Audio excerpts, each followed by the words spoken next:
Este capítulo se llama Hormonas en el cuerpo y yo lo que trataba de revisar es cuál era la influencia de estas hormonas, de este sistema endocrino que hace que produzcamos ciertas hormonas que regulan las funciones del cuerpo. ¿Sí? En las escrituras identifican a las personas que se dejan llevar por sus impulsos carnales y es básicamente esto.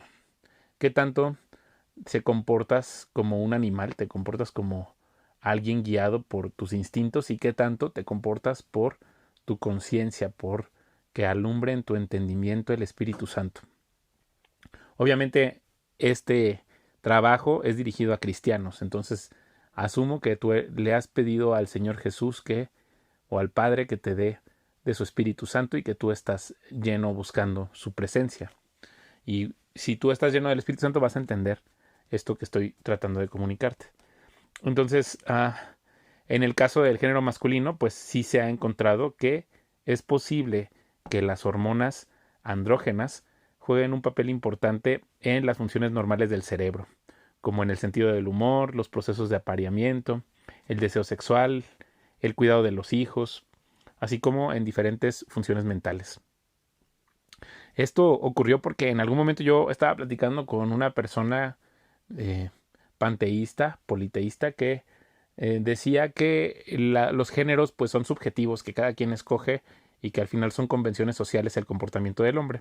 Sin embargo, está muy claro que estudiando la revisión literaria, no pretendo ser doctor. Obviamente un doctor puede revisar si esto que estoy diciendo es correcto o no, pero al menos sí me puedo dar el trabajo de analizar qué es lo que dice la ciencia acerca de este tema. Entonces en el libro vienen las citas bibliográficas, vienen eh, citados los trabajos.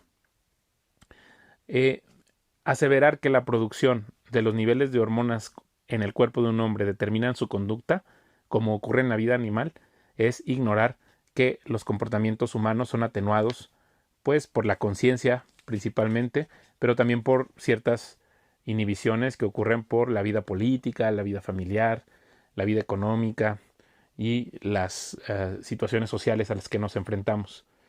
Entonces, esto no quiere decir pues que no existan manifestaciones hormonales en la manera distinta, tanto en intensidad como en forma, a manera de pensamiento, de arte, de ira, de manera verbal, con actitudes de competencia, comportamiento de dominancia y, pues, en algunos casos hasta violencia física.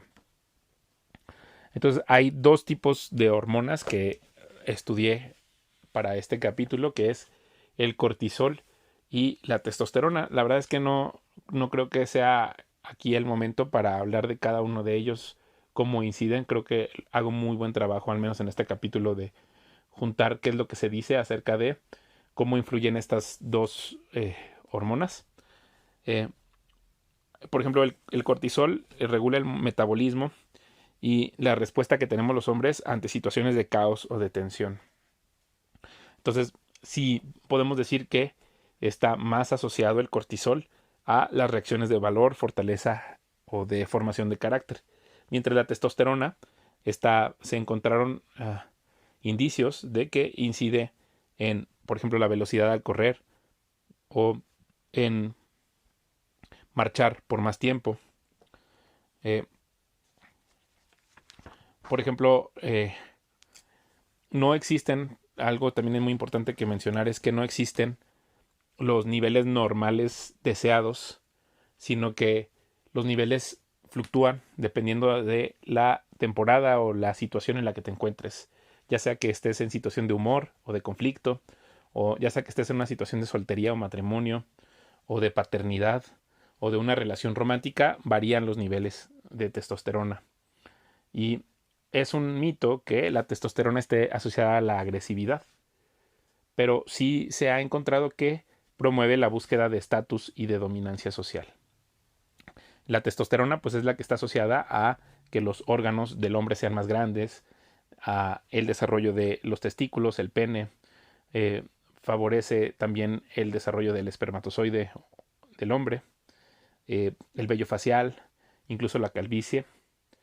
Pero lo que quiero decir al final de este uh, tema es que tu carne, tus hormonas, no definen lo que significa ser un hombre valiente, porque el hombre valiente se define por el Espíritu Santo. No es por fuerza, no es por poder, sino por el Espíritu Santo, como decía el profeta Zacarías a Zorobabel cuando le dijo que él nada lo iba a detener para construir el templo de Dios. Entonces, es un tema interesante. Te recomiendo este capítulo de la revisión bibliográfica de cómo inciden las hormonas en el comportamiento del hombre. Pero te vuelvo a decir, sí tiene una correlación en tu comportamiento, pero al final tus decisiones las tomas tú cuando permites que el Espíritu Santo te llene de valor y de fortaleza. Entonces, muchas gracias por escucharme y nos escuchamos en el siguiente capítulo.